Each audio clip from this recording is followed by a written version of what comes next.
Et bah du coup, bonsoir à tous. Donc moi, donc c'est Quentin.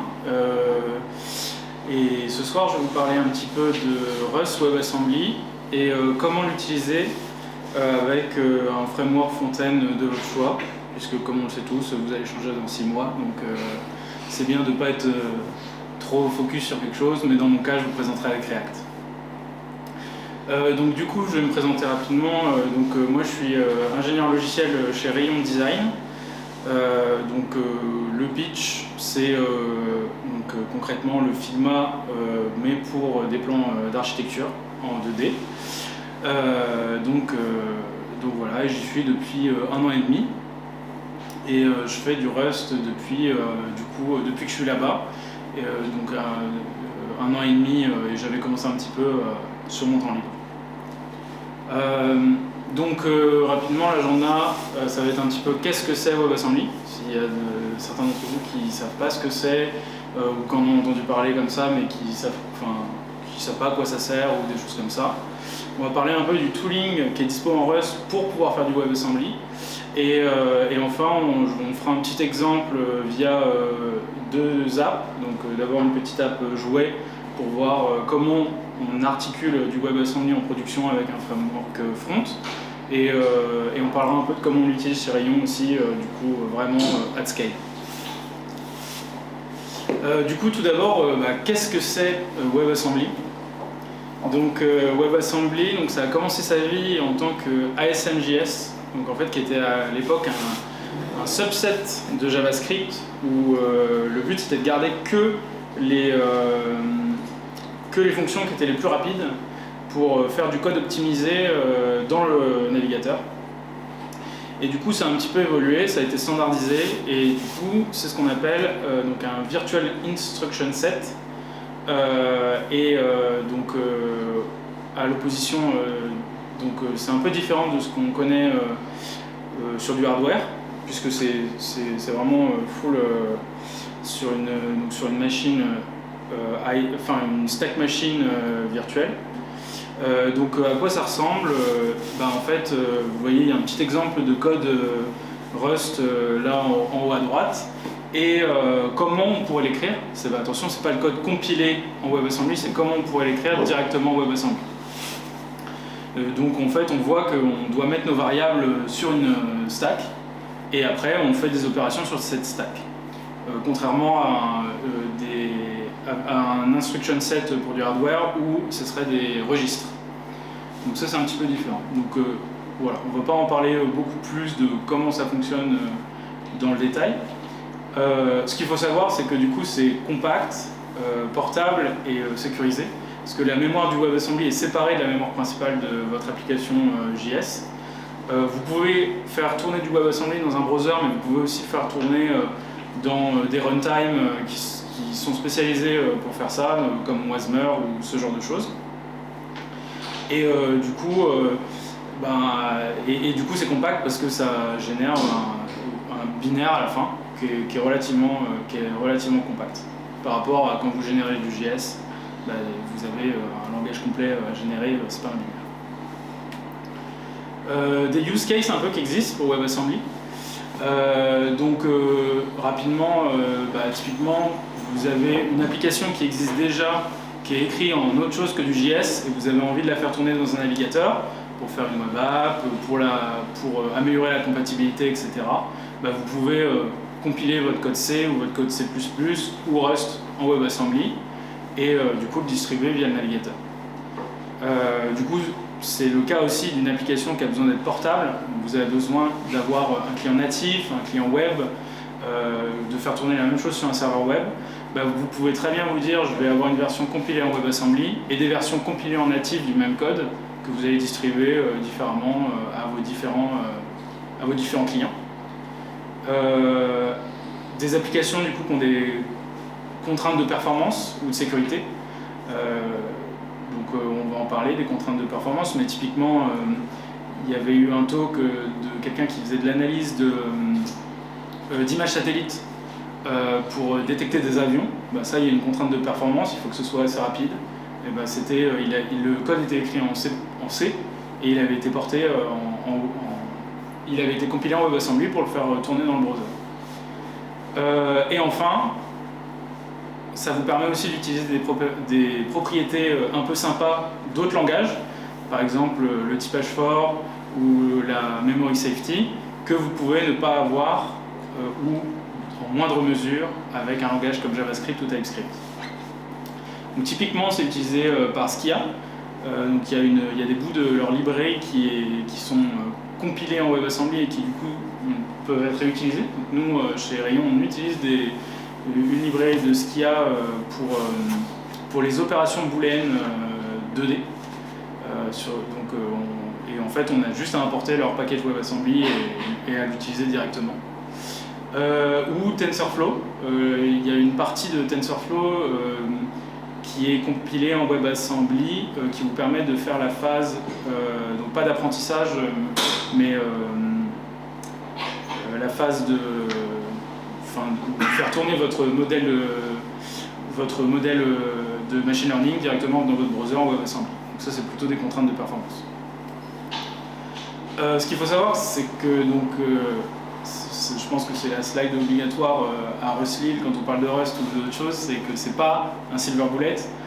Vous n'allez pas régler tous les problèmes de JavaScript ou tous les problèmes de TypeScript avec WebAssembly. Il faut savoir que JavaScript et les moteurs JS sont très optimisés pour certaines choses. Les opérations sur le DOM, la sérialisation en JSON ou faire des calls d'API. Faire ça en WebAssembly, ça n'a pas vraiment d'intérêt. Vous avez déjà tout ce qu'il faut sur votre plateforme web, il faut en tirer parti. Et quand vous arrivez au bout de votre performance là, eh ben, il faut commencer à se poser la question, est-ce que WebAssembly ce serait pas un bon candidat? Donc tout ça c'est bien joli, mais là on n'a pas parlé de Rust encore, on n'a parlé que de WebAssembly. Et en fait, WebAssembly c'est complètement agnostique. Vous pouvez compiler du C++ en WebAssembly. Donc un petit peu, on va rentrer un peu dans le détail du tooling qui est à dispo pour faire du WebAssembly en Rust. Et ben en fait c'est très simple, vous avez juste à compiler votre code avec une target wasm32 et vous êtes parti. Alors on va voir que c'est pas si simple.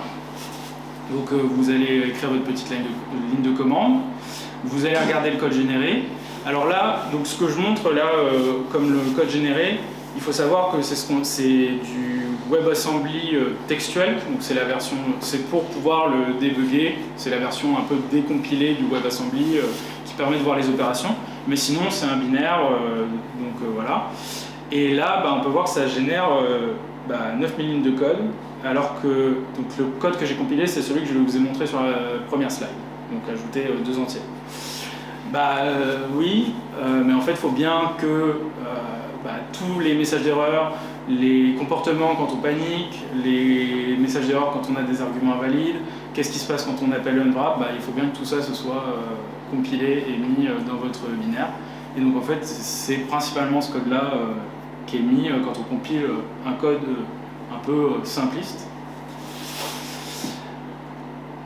Donc ça c'est cool, mais vous n'avez toujours pas un code qui communique avec votre partie JavaScript.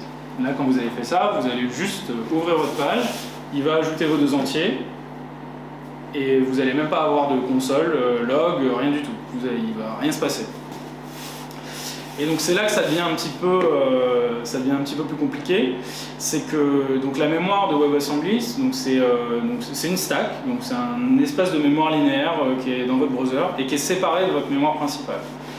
Les seules choses que vous pouvez faire passer à la frontière de ça, c'est des entiers, des floats, et vous pouvez faire de la copie de données littérale, donc en sérialisant, désérialisant, ou donc ce qui est assez lent, ou alors vous pouvez donner des pointeurs et dire ma donnée elle est à cet endroit-là dans ma mémoire linéaire, et du coup tu vas me chercher ce qui est à cette adresse.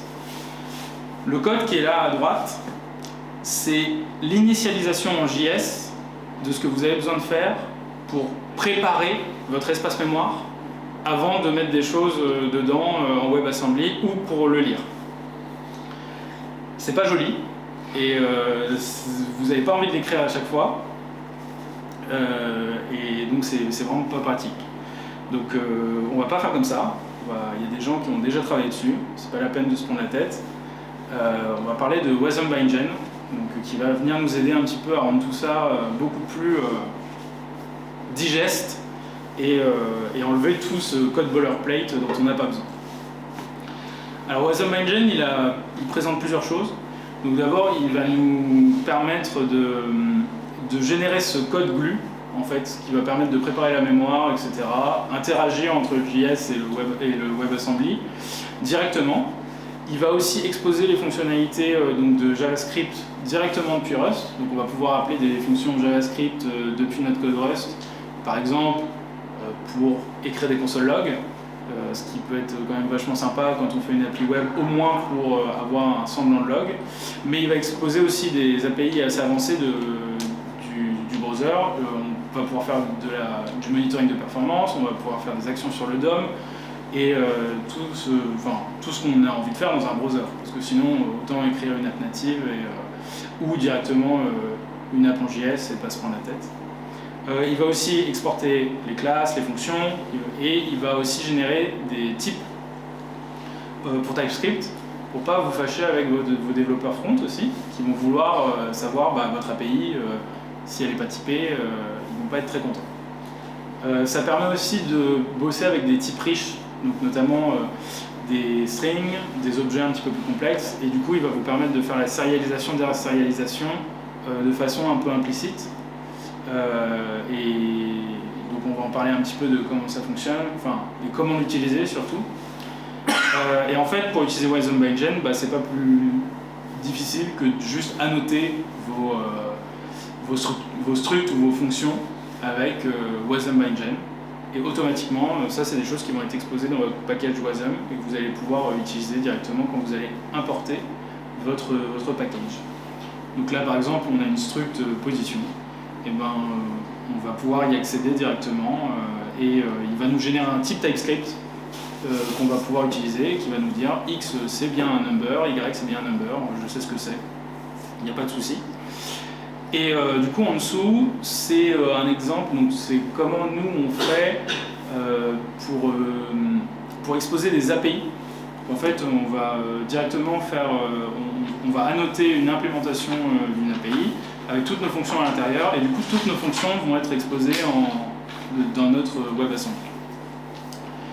Donc là c'est juste un exemple de récupérer une position et récupérer deux objets. C'est juste, donc là c'est un exemple d'API où en fait on a des objets juste qui ont une position, des formes, et on va essayer de déterminer s'ils rentrent en collision ou pas. Voilà, c'est juste un petit programme un peu simpliste. Donc Web 6, c'est la partie qui permet d'utiliser des fonctions qui sont définies par JavaScript, et vous pouvez avoir des trucs très simples et vous pouvez faire aussi des choses très avancées. Donc par exemple vous pouvez juste appeler des console logs. Donc Web 6 il va vous exposer console log 1, console log 2, console log 3, etc. Parce que console log, comme vous le savez, en JS vous pouvez lui donner n'importe quel nombre d'arguments. En Rust, c'est pas possible, donc il faut un console log 1, console log 2 pour 2 arguments, etc. Au bout d'un moment, ça s'arrête. Je sais pas combien, j'ai pas regardé, mais voilà. Il va aussi vous permettre d'exposer des types comme JSValue, donc qui sont des objets JS, mais dont vous ne connaissez pas la forme. Alors ça, c'est un petit peu, il faut essayer de pas trop l'utiliser, parce que vous savez pas trop ce que vous allez récupérer, vous allez avoir potentiellement des crashs, parce que est-ce que JSValue c'est un objet qui implémente into, c'est pas sûr en fait. Et vous pouvez faire des choses beaucoup plus avancées. Donc là typiquement c'est un exemple de j'ai envie d'initialiser un Canva 2D et dessiner dedans. En fait vous pouvez directement appeler l'API de Canva, dessiner des cercles, etc. Et tout ça, ça va ça va être rendu dans votre Canva JS. Et c'est écrit depuis votre code Rust. Enfin, WasmPack, donc là qui va vous permettre de wrapper vos commandes de build et de générer le package JS, donc la glue dont on parlait tout à l'heure, et qui va faire aussi des packages spécialisés soit pour Node, soit pour le browser. Ça inclut aussi WasmOpt, donc qui va faire des optimisations sur votre taille de bundle Wasm. Donc c'est pareil, vous avez des options, hein, vous pouvez dire est-ce que vous voulez le plus petit bundle size ou l'exécutable le plus rapide. Là je vous ai mis un exemple, donc Wasm-Pack ça marche très bien, sauf évidemment comme tout quand ça marche pas. Donc typiquement j'ai une anecdote sur, il y a un moment, en fait Wasm-Pack essaye de télécharger WasmOpt, et il y avait un moment, il y avait un problème de version sur WasmOpt qui ne marchait plus, donc tous nos builds, ils fonctionnaient plus. Donc nous on a fait des Xtasks, je vous renvoie au talk Rust 1 ou 2, dont on avait parlé un petit peu des Xtasks, mais du coup concrètement ça vous permet juste d'écrire votre... ça vous permet d'écrire vos pipelines de build directement en Rust. Et en fait, tous ces outils dont on a parlé avant, vous pouvez les appeler individuellement en ligne de commande, il n'y a pas besoin d'utiliser Wasm-Pack. Et du coup, vous gardez le contrôle de votre build et de votre toolchain. Alors, on va parler un petit peu des limitations de Wasm-Bindgen. Donc, typer des tableaux, enfin des arrays en Wasm-Bindgen, c'est pas possible en fait. Donc vous allez envoyer des JS arrays et du coup donc vous allez envoyer de la data, mais côté vous allez pouvoir générer des types, mais par contre votre fonction elle sera annotée any. Donc il faudra manuellement dire côté JS non, cette fonction je sais qu'elle est censée me renvoyer un array de tel type, mais il le fait pas tout seul. Donc il y a deux, trois techniques un peu où il faut bien se rappeler. Vous pouvez aussi, évidemment, après vous pouvez typer les types d'arrays auxquels vous avez accès, c'est les uint 32, 16 ou 8, et les float arrays aussi. Donc ça c'est des types que vous pouvez générer si vous renvoyez que des entiers ou ce genre de choses. Mais si vous avez des arrays d'objets, là c'est pas typable. Donc vous avez besoin de faire un petit peu quelques petites acrobaties pour avoir des types TypeScript qui sont utilisables actuellement, parce que si vous avez des types mais qu'en fait ça génère des choses pas intéressantes, c'est pas très utile. Notamment là les enums. Alors au moment où j'ai fait ce talk, c'était pas encore très sec, mais là je crois qu'il y a eu des mises à jour dernièrement où ils ont changé leur façon de générer les enums, donc ils fonctionnent un peu plus, de façon un peu plus sympa, mais je vous montrerai avant comment c'était. Et enfin, ça peut être coûteux de faire passer vos types complexes de votre mémoire linéaire à votre mémoire JS, tout simplement parce qu'il y a de la sérialisation, désérialisation. C'est quelque chose dont beaucoup de gens qui utilisent du WebAssembly ont peur, c'est de perdre de la performance sur cette étape-là. Concrètement, tant que vous ne passez pas des tableaux absolument énormes de types complexes, c'est souvent un faux problème. Genre, ça se passe très bien, nous on passe pas mal de types assez complexes quand même, et on arrive à avoir du rendering en 60 fps, ça désérialise correctement. Ok, donc ça c'est cool, donc ça fonctionne, ma petite app démo elle marche, j'ai fait du code. Comment on l'utilise en production et c'est quoi un petit peu les tips and tricks qu'on a appris nous à l'utiliser. Donc je vais vous montrer juste l'organisation d'une app donc de démo, parce qu'évidemment pour des raisons évidentes, j'ai pas trop le droit de vous montrer la codebase de Rayon en meetup, mais j'ai reproduit la codebase, j'ai reproduit l'organisation de la codebase dans un plus petit projet. Alors je sais pas si on va voir grand chose sur l'orga là. Donc nous ce qui nous intéresse c'est surtout l'arborescence et un peu comment on peut organiser du coup pour avoir du code réutilisable. Donc là, mon app, si je l'ai lancé et que je me souviens, voilà, c'est tout simplement, on a des formes qui vont se jeter sur un canevas, qui vont rentrer en collision et qui vont changer de couleur quand elles sont en collision. Je me suis pas pris la tête là, j'ai pas utilisé de trucs de performance ou quoi que ce soit. C'est du React Fiber, donc c'est juste une surcouche sur FreeJS. Et la partie qui tourne en Rust, c'est vraiment les systèmes donc, de position et de collision. Et après, en fait, on récupère tout ça et on le met dans le front, et c'est le front qui affiche les informations. Donc c'est vraiment très simpliste. Et en fait, donc, concrètement, qu'est-ce que j'ai? J'ai donc un monorepo avec mes packages JS. Est-ce que tu peux zoomer un petit peu? Bah, je vais essayer, mais attends. Je vais en mode focus là. Je vais ouvrir dans VS Code. Hop. Peut-être que. Voilà, dans VS Code on peut. Ah yes, ça marche bien. Voilà. Ok, donc ce sera un peu plus clair. Donc concrètement, c'est un monorepo JS avec PNPM, mais peu importe. Et donc j'ai mes packages JS ici et j'ai mes crates qui sont là, donc tout mon code Rust. Donc comme je vous l'ai dit, j'ai mes Xtask qui vont juste me permettre de générer mon build, donc avec mes commandes, etc. Donc, ça c'est isolé, c'est parfait. Et ensuite j'ai décidé de découper en 3 crates.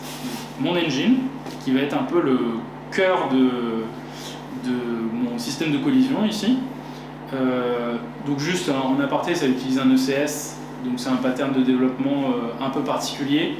Si vous avez des questions à la fin du talk, n'hésitez pas, mais on en parlera. Ça n'a pas vraiment d'intérêt pour cette présentation, c'est juste une petite aparté.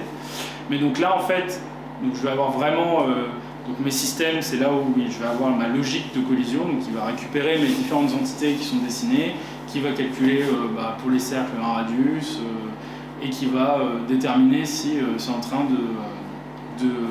d'être en collision ou pas. Et après, sur ça, j'expose une API native, où en fait, qui va me permettre de démarrer mon moteur, qui va me permettre de récupérer mes entités. Et vous pouvez le voir ici, j'ai aucune dépendance à WebAssembly Engine. J'ai fait un crate purement isolé qui peut tourner en natif sans annotation supplémentaire, et du coup j'ai pas à me dire ah ouais il faut que je fasse des types qui sont compatibles avec la génération TypeScript. Non, je fais du pur Rust. Je peux utiliser toutes les bonnes propriétés de Rust que j'aime bien, les énumes comme j'ai envie, je suis pas limité. Donc c'est vraiment ça qui est intéressant. Et après en fait on va faire un deuxième crate donc, qui va s'appeler ici Space.js, qui va wrapper notre entité, notre API, et du coup qui va vraiment exposer l'API WebAssembly. Et en fait c'est cette partie-là qu'on va compiler en WebAssembly. Et donc ici par exemple j'expose Entity API qui va avoir une fonction juste getEntities, et on peut voir que ça va juste utiliser mon API native, getEntityIDs, et que ça va la transformer pour générer des valeurs qui sont compatibles avec JavaScript. Et en fait, donc ça c'est un exemple d'arrêt. Donc c'est l'exemple de j'envoie un arrêt, c'est pas très intéressant. Par contre ici, j'ai écrit une fonction qui s'appelle getGeometry qui va prendre un ID du coup d'une entité et qui va envoyer le type de géométrie que c'est. Et du coup là j'ai bien une option et j'ai un nouveau type, pas géométrie mais iGéométrie, parce que du coup donc nous on a fait ce choix de les annoter i un peu à l'ancienne mode de TypeScript, parce que du coup ça nous permet d'identifier des types qui vont être exposés d'un coup d'œil. On sait que les types qui sont annotés i quelque chose, ils ont une intonation bindgen, et on sait que du coup c'est des types qui vont passer la frontière avec le JavaScript. Et dans ce cas-là, donc on va regarder un petit peu, c'est typiquement mon type géométrie à la base, c'est juste une structure qui contient un enum de geometry type, et on a mis un enum classique. Et si on regarde le iGéométrie, on est juste obligé de découper ça pour dire en fait on va devoir sortir comme les enums qui contiennent des valeurs. Ça on peut pas les exposer en TypeScript, ça fonctionne pas. Donc en fait, ce qu'on fait, c'est que on implémente from pour ces types-là, pour les transformer, pour les dépiler. Et du coup, on va exposer typiquement ici le radius, qui est une option de float64, du coup qui va exister uniquement quand ma géométrie, et c'est un cercle en fait. Voilà. C'est un peu la technique. Donc si je reviens rapidement sur la presse, c'est exactement ce que j'explique là. Donc, pourquoi pas directement utiliser Wasm by Engine? En fait, c'est parce qu'il y a des types qui vont pas bien passer à la frontière, et du coup on se mettrait des bâtons dans les roues pour écrire du Rust, alors que c'est pas ce qu'on veut. On veut écrire du Rust qui est expressif et qui utilise toutes les propriétés du langage, et après on va l'exposer d'une certaine façon, et en plus du coup on garde notre dépendance à Wasm by Engine isolée dans un autre crate. Et donc là, c'est ce que je vous disais, il faut qu'on fasse du code qui est qui est pas pratique à écrire, parce qu'on va implémenter from pour des trucs vraiment très débiles parfois, mais ça permet, c'est du code laborieux, mais c'est du code facile. Et ça, on aime bien, parce que on n'a pas réfléchi, on se met en pilote automatique, on l'écrit, et une fois qu'il est écrit, il est facile à maintenir, il est assez clair. Et du coup, en fait, vous avez directement un layer de transformation gratuit. Vous avez un changement de type interne. Vous avez juste à réécrire votre fonction de transformation et vous êtes bon. Et du coup, tout ça, ça nous génère des types qui sont TypeScript friendly. Et du coup, vous ne vous fâchez pas avec vos devs front-end. Donc, on va revenir rapidement sur l'orga. Et du coup, ça nous permet d'avoir un crate Space.js. Et en fait, je pourrais imaginer un crate Space Native qui, lui, en fait, il pourrait juste importer l'API directement. Il pourrait avoir sa propre façon de render, son propre métier natif. Et du coup, on pourrait avoir une app native pour pas très cher. Et du coup, ce qui se passe, c'est que quand on génère, donc en fait j'ai fait un truc qui s'appelle Space Web, donc qui est du React tout simplement. Et Space Engine, c'est le package qui est généré par Wasm-Pack, et du coup en fait qui expose juste votre Wasm et votre code glue. Et une technique qui est assez sympa, en fait, c'est de le générer en tant que package dans votre monorepo. Et du coup, vous avez les imports de type, etc. Qui fonctionnent super bien. Quand vous recompilez, automatiquement, votre IDE il va tout récupérer. Et ça marche assez bien. Et dans ce cas-là, tu disais tout à l'heure que pour les collections, tu pouvais dire non, le type c'est pas JSON. Tu peux te donner un type, mais après il sera écrasé par Wasm by Engine la prochaine fois que tu... En fait, ce que tu vas faire, c'est que en fait, les types, ils sont générés quand même. Ah, ok. Ils sont pas... il va pas générer la signature de la fonction, mais le type de retour, il va quand même être dispo dans ton package. Ah, okay. Donc tu vas juste explicitement le typer quand tu vas faire l'appel à ta fonction. Et du coup, quand tu vas changer la signature ou le type, il va changer avec, puisqu'il est importé de la même façon. Tant que tu n'as pas changé le nom, il n'y a pas de souci. Voilà. Et la partie vraiment marrante maintenant, c'est ok, c'est bien, mais comment on reste en synchro entre tout ce bazar? Parce que techniquement, du coup, j'ai un état dans mon JavaScript et j'ai l'état de mon moteur interne en Rust, en WebAssembly, qui fait des trucs. Et en fait, donc la première solution, c'est d'avoir un énorme state global dans votre JS et de le mettre à jour à chaque fois qu'il y a une action qui est réalisée côté JS pour dire ok, je mets. Donc là, moi j'ai fait dans mon système, on peut changer la vitesse des différentes entités, donc leur donner une vélocité x, y. Et du coup, une des solutions, c'est de dire en fait, à chaque fois que je vais toucher une vélocité, je vais l'enregistrer dans un store JS et il faut que je le garde en synchro constamment. C'est super chiant. C'est difficile de garder l'état, et en plus au bout d'un moment, je sais pas, si on fait une app multiplayer par exemple, alors là on commence à rentrer dans des histoires un peu pas terribles, Et en plus, à chaque fois que vous allez faire une update, vous pouvez avoir du coup des effets de bord dans votre moteur. Donc changer la vélocité, et ben en fait, vous pouvez avoir des systèmes qui vont réagir à ça. Et du coup, il faut renvoyer l'information. Et donc là, on commence à avoir des updates un peu dans tous les sens. Un dernier truc que j'ai noté en bas là, c'est du coup, c'est pas facile aussi de savoir quels composants React ont besoin d'être changés. Donc, par exemple, dans l'app que je vous montrais tout à l'heure, j'ai des inputs qui permettent de changer la vélocité. Imaginons que j'ai des choses un petit peu plus compliquées. Techniquement, je ne sais pas ce qui a changé, donc je vais devoir refresh toute mon app React à chaque fois. Donc c'est un peu dommage d'utiliser React pour refresh la totalité de vos composants à chaque fois. Et du coup, on est arrivé avec des solutions un petit peu plus... donc juste un exemple rapide de à quoi ça ressemble quand c'est utilisé en prod. Donc là, ce que vous voyez, c'est Rayon. Donc le Canva lui-même au centre, donc c'est du WebGL. Et donc tout le moteur là-dessous est écrit en Rust et compilé en WebAssembly. Et tout ce que vous voyez autour, tout lui, c'est du React. Donc typiquement, quand je parle de synchronisation d'items, je vais sélectionner un objet. Ici, je vais avoir toutes les propriétés de mon objet. Notamment, j'ai une transform. Il faut bien que quand je bouge cette chose-là, ma transform elle s'update pour dire voilà. Et dans l'autre sens, évidemment, il faut que ça fonctionne aussi. Donc on avait commencé, on avait un state global à un moment. Et on a vite changé parce que c'était l'enfer. Et donc je vais vous expliquer rapidement le pattern qu'on a décidé d'appliquer. Donc on a décidé d'utiliser des state machines. Donc nous on utilise xstate, mais ça n'a pas trop d'importance.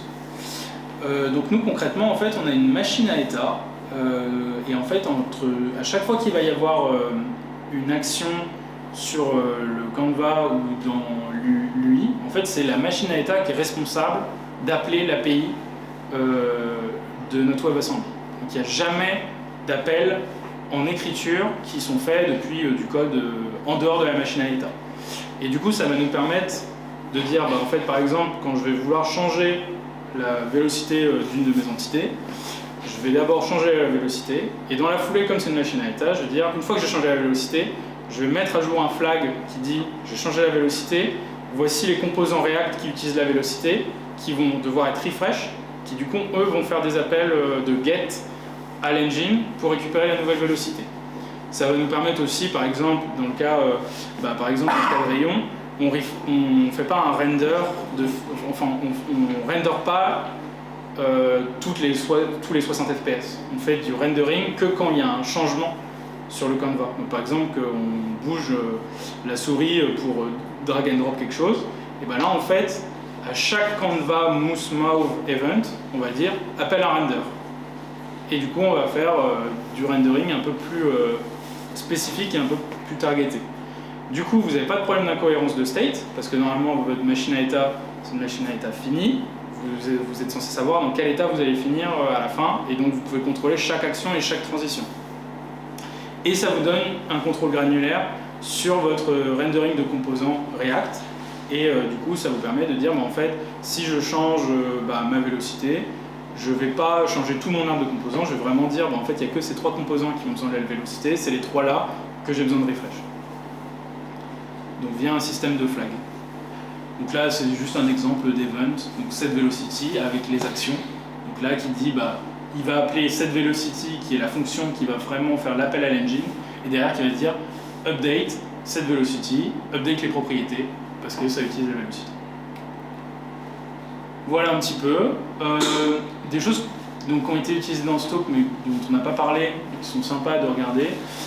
Les Fontaine Framework du coup Rust, donc You, pareil, qui ont été couverts dans un Rustlil, un autre Rustlil. Les ECS, donc là moi j'ai utilisé Bevy, mais nous on utilise un ECS chez Rayon, on utilise Spec. Et les librairies de state management un peu avancées, donc Xstate en fait partie, il y en a d'autres. Et puis j'ai utilisé React Free Fiber du coup pour juste dessiner sur un canevas de façon simple, donc je voulais juste le mentionner. Quelques ressources aussi et des crédits, donc le The Art of WebAssembly. Donc c'est pas c'est pas un bouquin en Rust, c'est un bouquin vraiment à WebAssembly et ça permet de commencer à écrire du WebAssembly et du coup comprendre comment ça fonctionne un petit peu. Et il y a quelques chapitres à la fin, mais eux qui utilisent un langage dérivé de TypeScript qui compile vers WebAssembly. Voilà, pour faire des exemples un peu de langage de haut niveau compilé en WebAssembly. Le Wasm by Gen Guide, qui est la doc officielle de l'équipe qui s'occupe de Wasm pour Rust. Du coup, ma team chez Ion pour le code, etc. Ruslil et Visory pour l'invitation et pour le hosting. Voilà, merci beaucoup et n'hésitez pas si vous avez des questions.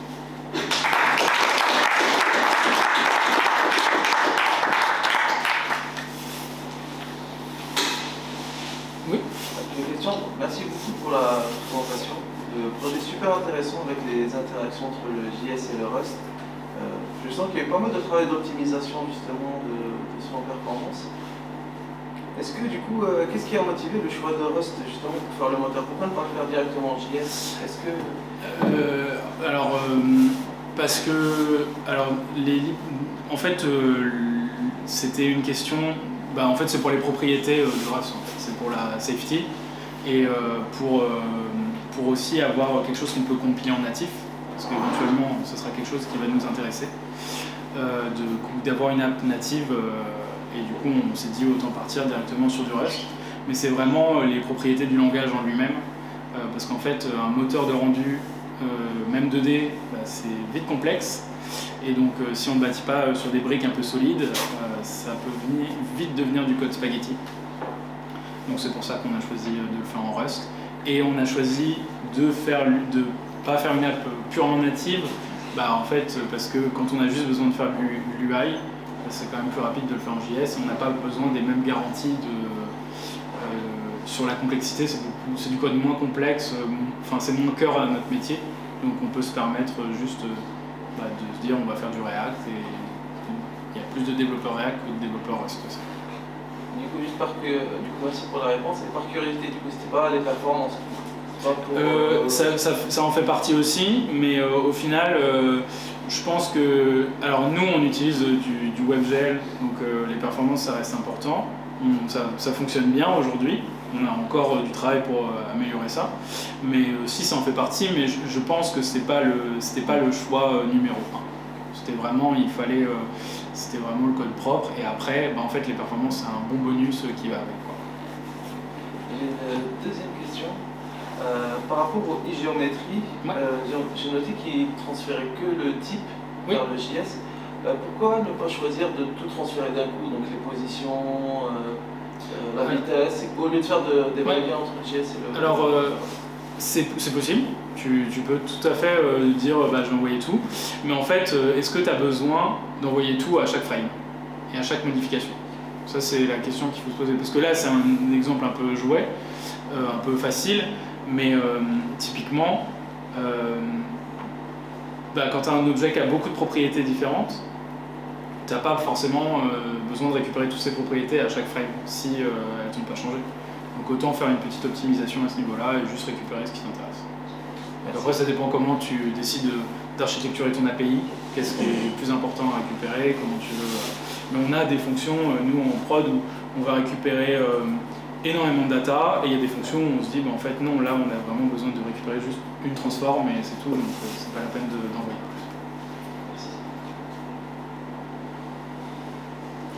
plus. Ouais. Sur le papier, est-ce que tout ce qui a été fait en React aurait pu être fait en Rust avec nous, et à quel coût? Un coût bien plus élevé. Ça aurait peut-être été possible, mais après on rentre aussi dans des questions un peu de compatibilité. Déjà nous, en faisant un choix de WebAssembly, tu te fermes déjà pas mal une version minimale de browser, forcément, qui doit le supporter. Après, c'est vraiment... Je pense que c'est possible. Après, je pense que ça n'a pas... dans ce cas ici, ça n'avait pas de sens business de le faire. Voilà, si je peux répondre rapidement, je pense que... Mais oui, je pense que c'est possible. D'accord. Voilà. Après, tu te fermes aussi potentiellement, tu te rajoutes des problèmes d'accessibilité. Parce que quand tu es dans un Canva ou que tu fais du WebAssembly, si tu génères pas des composants, le browser a quand même des propriétés un peu sympas d'interactivité et d'accessibilité qui sont intéressantes à garder. D'accord. Ouais. Ok. Merci. Une question. Tu disais que vous utilisiez Skia, Oui. qui est en C++ ou en C. Ouais. Et là, c'est aussi WasmByGen qui te fait. Enfin, parce que là, je. Non, donc là, dans le cas de Skia, en fait, ils distribuent un WebAssembly directement. Ok. Donc en fait, on a une étape où on le load à part, et du coup, on l'applique, et du coup, il va interagir directement avec notre code natif aussi. Donc là, on a un petit système du coup qui doit faire WebAssembly, parce qu'en fait, donc WebAssembly, JS WebAssembly, concrètement. Ok. Voilà. On initialise deux bundles en même temps.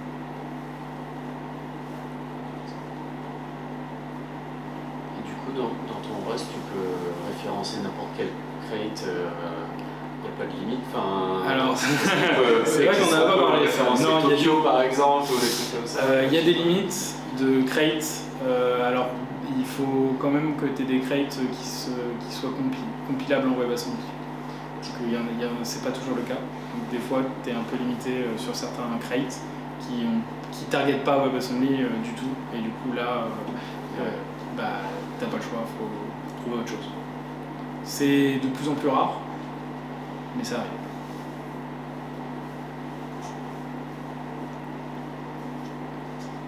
Merci.